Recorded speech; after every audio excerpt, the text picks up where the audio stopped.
This Torah class is brought to you by TorahAnytime.com. Okay, good morning everyone. Shalom Aleichem. First we want to welcome our esteemed guide, Diogo, okay, who's an expert on all Portuguese history. Thank you for joining us. So far we've been in Spain and Amsterdam, and the lot of Portuguese Jews was slightly better than of its counterpart in Spain. The position of Jews was favorable practically until the bitter end. So for example, in 1391, when there were forcible forcible conversions in Spain, and 200,000 Jews were forcibly baptized, in Portugal the kings protected the Jews, so that they were not subject to forcible baptizing. Now, there is a prestigious family called the Yahya family, and in succession they served the king one after another, generation after generation.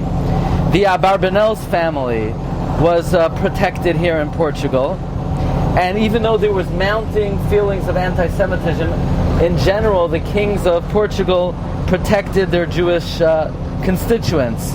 So at first, Alfonso V, he brings in the Abarbanel as his finance minister.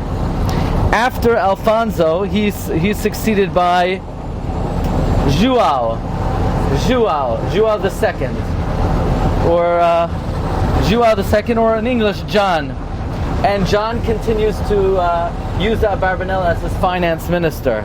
However, in 1483, the Abarbanel was accused of conspiracy against João, and Abarbanel gets the message that the king wants to have a private word with him. Now, the Abarbanel had heard that the king had just assassinated all of his father's advisors, and that when the king was asking the Abarbanel for a private meeting, it was to be able to put the Abarbanel in something called relaxation. Relaxation means he was going to kill him. So the Abarbanel flees Portugal and just makes it into Spain just as his pursuers were about to catch him. By the way, the Abarbanel writes that when he came to Spain, he was unknown. Nobody even knew who he was. He had more time to study. He had more time to learn. Actually, the Abarbanel wrote his commentary to the Tanakh while he was in Portugal. So, now after John's death, the throne is ascended by Manuel. Now Manuel was offered the following shidduch. You know, a shidduch is the following match. He wanted to marry Isabella, the daughter of Ferdinand and Isabella. However, the Mechutanim, Ferdinand and Isabella, said that if Manuel is going to marry our daughter, it's on condition that Manuel brings the Inquisition and the expulsion to Portugal. So against Manuel's, he had no choice, so he brought the expulsion into Portugal. He was a little bit more kind than Ferdinand and Isabella, so he gave the Jewish people a 10-month grace period. However, he did not make good on his word. So in April 1497, Manuel made a law, that every single Jewish child below the age of 14 would be forcibly kidnapped and baptized.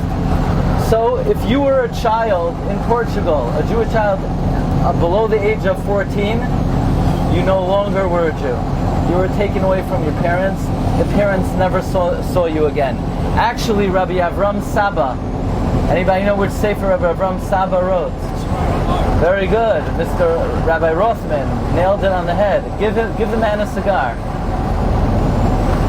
The Tzror Hamor had his two children forcibly kidnapped and baptized. He never saw them again. Many of the children were taken off to islands off Portugal, to St. Thomas off the west coast of Africa. So this was actually a more cruel aspect of the Portuguese expulsion than the Spanish expulsion. Now, on the first day of Pesach, without any warning, all of a sudden, Emmanuel comes in with an entire army. He rounds up all the children and they're baptized. What was the reaction of the Jewish people in Portugal? Different than in Spain. Many Jewish people killed themselves. That was the reaction in Portugal. In Spain, they allowed conversion. In Portugal, they committed suicide. They killed themselves, they killed their wives, they killed their children. And we're going to speak about the letter of Rabbi Avram Zakuto. Rabbi Avram Zakuto is the inventor of the astrolabe. He was King João's personal astronomer. And my father relayed a very important story that's actually recorded in the introduction of Rabbi Avram Zakuto's Sefer HaYochsen, that when Christopher Columbus came to the New World, he was captured by cannibal Indians, and they put him in a pot. By the way, it's always best to avoid being caught by cannibal Indians, because let's say you won't be joining us for the next stop, right? So we're going now, what's our first stop? Tuman. And then we're going to Porto. So if you're captured by cannibal Indians, you'll be with us for Tuman, you will not be with us for Porto, because you will be someone's dinner. And the Indians caught Christopher Columbus, and his end was coming near, and he had on him the astronomical tables of Christopher Columbus that predicted a lunar eclipse. Oh, I'm sorry, Rabbi Avram Zakuto. And that predicted a lunar eclipse. So Christopher Columbus says, if you don't release me, I'm going to pray to my God and blot out the light of the moon. And a short while later, all of a sudden, it became dark, and the light of the moon was blotted out, and they deemed Christopher Columbus a god, and they heaped on him great praise. And actually, you could go to the museum in Lisbon today, where you will see the astronomical tables of Rabbi Avram Zakuto with the Haggois, with the footnotes of Christopher Columbus. In any event, Rabbi Avram Zakuto was the personal astronomer of King Wow. And in the Sefer HaYochsen, he discusses the halachic issue. Is a Jew allowed to kill himself to avoid torture or conversion? We know that according to Jewish law, the worst sin is taking one's own life. We believe that if somebody takes their own life, they lose their share in the afterlife. The most valuable commodity that we have is our life. We are not the owners of our life. We are not even the owners of our body. You know, you walk around a lot of the European countries, and people are covered from head to toe in tattoos.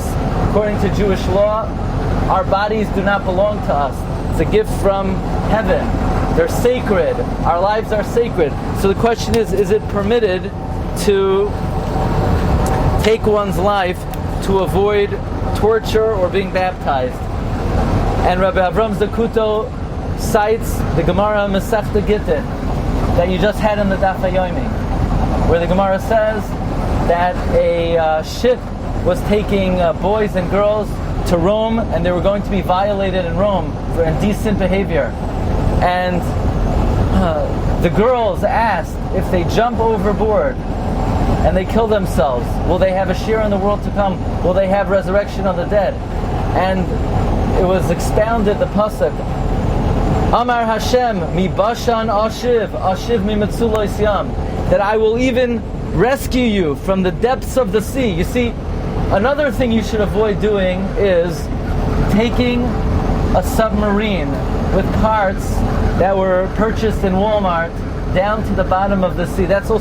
These are two important pieces of information. Number one, avoid being captured by cannibal Indians. And number two, avoid taking submarines down to shipwrecks. You learn very important things on this trip. And you see, the people who went down to the bottom of the sea to rescue, to see the Titanic, they will not have resurrection of the dead. Maybe the Marines will find molecules, but those molecules are never coming back. But if a Jew... Thank you, I like that. If a Jew takes their life to avoid conversion, even if they go to the bottom of the sea and their molecules decompose, HaKadosh Baruch Hu will reconstitute their molecules in the resurrection of the dead. So says Rabbi Avram Zakuto, from here we see one is allowed to take their life to avoid even indecent behavior, certainly conversion. Furthermore, Rabbi Avram Zakuto cites the Gemara in Ksubais. The Gemara in the end of Ksubais says that anyone who attended the funeral of Rebbe was the redactor of the Mishnah, Mezuman l'chayil mabo, will automatically go to the world to come. So there was a man who missed the funeral. He said, I can't believe I missed the funeral. How did I miss such a momentous occasion? He jumped off the roof and he killed himself. And the heavenly voice said, he'll also go to the world to come. And then the launderer said, I also missed the funeral. So the koives, the launderer, jumped off the roof. And the heavenly voice said, she'll also have a share in the world to come. So we see that if in great religious agony, one is permitted to take their life. And therefore, says Rabbi Ram Zakuto, there were many righteous Jews who took their life to avoid torture and conversion. For example, in 1391, the grandson of the Rosh killed himself, Al Kiddush Hashem. Not only he, his mother-in-law, the wife of the Torah, killed herself. The Torah's wife killed herself. Al Kiddush Hashem. So from here we see that for the sake of saving oneself from conversion, one is allowed to take their life. Now, the Inquisition was preserved and upheld with great cruelty in Portugal, sometimes even worse than in Spain. So tens of thousands despaired, converted, became Portuguese conversos. But once you become a converso, your problems just begin, because there was Inquisition. In 1504 there were pogroms. In 1506 there were pogroms. The situation in Lisbon became so unstable that there was a rebellion against King Manuel. So King Manuel allowed the Jewish conversos to leave. And when they left, thousands of conversos returned openly to Jewish practice. By the way, in Portugal, the Inquisition continued until 1821. In Spain, until 1834. So this is some of the history of the country we're going to. We're going to speak about a number of the Gedolim, most notably Rabbi Avram Saba, who lived a very tragic personal life because of the forcible conversions here in Portugal. And I want to share with you an original idea that's in development, but I'd like to speak about further on Tisha B'Av.